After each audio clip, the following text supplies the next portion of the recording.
Sure. No, I meant that had corrected their status, right? Oh, well, we went down that path because we realized, number one, the dog Latin, the all capital letters name did not make sense. That was just too weird.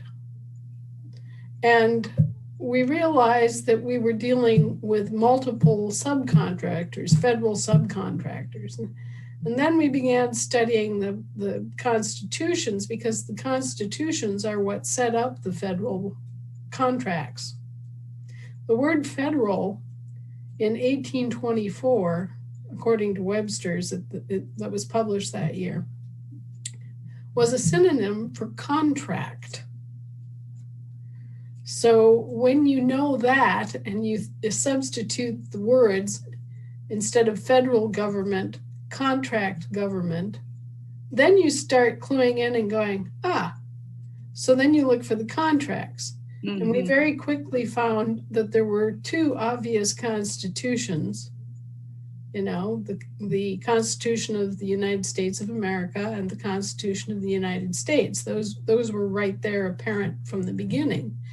And then we started looking at the Constitution in terms of those documents and thinking, and that's when we discovered the two different kinds of federal citizenship that were built in to the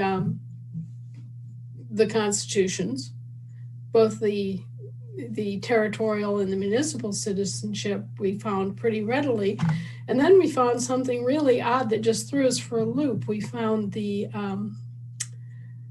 original statutes, naturalization statutes for United States citizens that were federal, but were Americans. Okay. And so we scratched our heads about that for about a year before we found the other constitution, the quote unquote missing constitution, the Constitution for the United States of America. And then we finally put it together that, okay, there are actually supposed to be three kinds of federal citizens. They're supposed to be American federal citizens, British federal citizens, or British territorial citizens, rather, and municipal citizens. Three different contracts, three different kinds of citizenry that are attached to those jobs, if you will. Sure. So because we were looking at something that had already been partially destroyed, it was really hard to get our bearings and figure out which kind of federal citizen fit with which kind of constitution, right? Yeah. But we did finally dope it out. And the picture that then emerged was that we had an American federal contractor, we had a British territorial federal contractor, and we had a Holy Roman Empire municipal contractor. Three different constitutions, three different kinds of federal citizenry. It fit, okay? But each one of those discoveries about the structure that was supposed to be there versus the structure that is still there versus how it was supposed to operate and how it does operate, each one of those was hard won. Each one of those discoveries took people that had a piece of the puzzle who brought it forward. And then somebody had to figure out where the puzzle piece went. Right. That's why we call it the puzzle project. Yeah, that was an early name for it, right? Well, yeah, the puzzle project. Here we are, we've got all these bits and pieces which, don't make any sense. If you look at them individually, they just, what? Yeah. And then you look at the years. And I think that one of the things that is one of the biggest obstacles to us was the realization that our government, the American government, is totally separate from the federal government and that there are subcontractors. Right.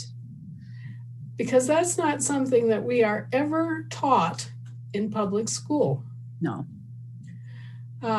When we talk about three branches of government, we're talking about our branches of government: the Union, the United States of America Federation, and the States of America Confederation.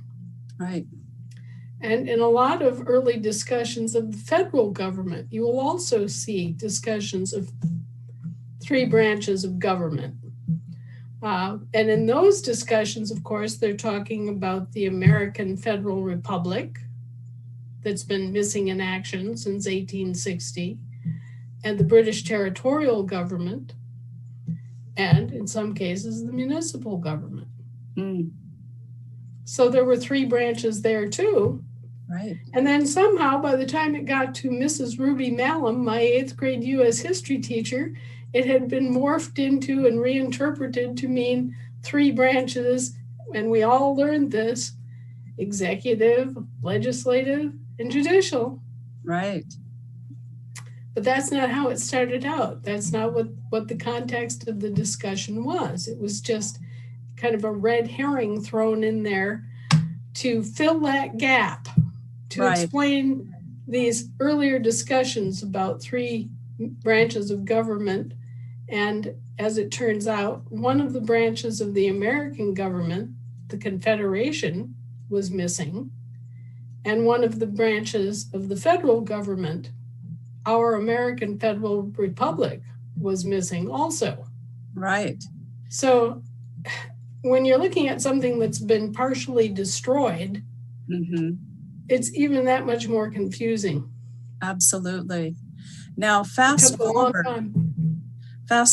to where we are today, and both of those corporate contractors, the territorial and the municipal, are in bankruptcy. The municipal is in liquidation. The territorial is in reorganization. The bankruptcies are governed by bank treaties, so you can't look them up on Pacer. Right. So with the liquidation of the municipal, what happens to that constitution? Does that simply go away, or does it somehow get absorbed into the territorial? Well, they've done sort of a rollback that way as the territorial came forward and claimed the assets of the municipal.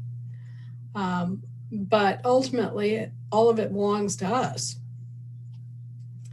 And the thing that we have to realize is that there is an operation of law that kicks in. And an operation of law is something that is like water falls. Okay. It's like an ineluctable law, Sure. like gravity. I mean, it just, and there's no discussion about it. It's just flat out, that's, it happens. It's like a universal law or something. Yeah. It's like a law of logic, Okay. A plus B equals C. And so by operation of law, when you delegate a power and a responsibility, a right to exercise that power to someone else, and that person is incompetent to exercise that power, guess what happens? By operation of law, that delegation of power reverts to the delegator. And that makes total sense.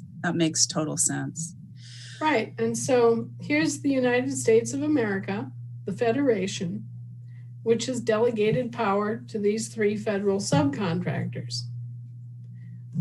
When all three federal subcontractors are incompetent, what happens? It all rolls back to the United States of America. Sure. And as long as the United States of America is standing there ready to receive it and acknowledges it and says, okay, well, sorry, you can't mow the lawn, Joe. Sorry, you're bankrupt, Ron. as long as we're here to receive it, everything is fine. Fantastic. And life goes on. We find new subcontractors, or we do it ourselves. Right. It's our option, right? Right. That's what all about self-governing is about. Exactly. Yeah. If your lawn service company poops out and goes bankrupt and out of business, well, what happens? You either find a new lawn service company, or you get out the lawnmower and you do your own grass cutting. Right. And that's where we are right now. And thank God that we are in that position right now, because I want you to also consider what could have happened and what our enemies fully intended to have happen. Exactly. What if the delegator wasn't there? Right. Missing, lost or missing at sea. Yeah, right. What if the United States of America Federation wasn't here at this moment, and all of the state assemblies were not here at this moment? Well, then the international bankers would come in and say, oh, well, apparently all of these assets are abandoned and up for grabs. And, oh, we might as well, do with them what we wish. We'll take care of them. But that's not what happened. Thank God. We all got our acts together, and we got on the board, and we did what we needed to do. And as a result, the United States of America Federation is still here, still functioning after all these many, many years, and all of our state assemblies are up and functioning. And as a result, the delegator is here to receive back all of those delegated powers and to operate them as we choose.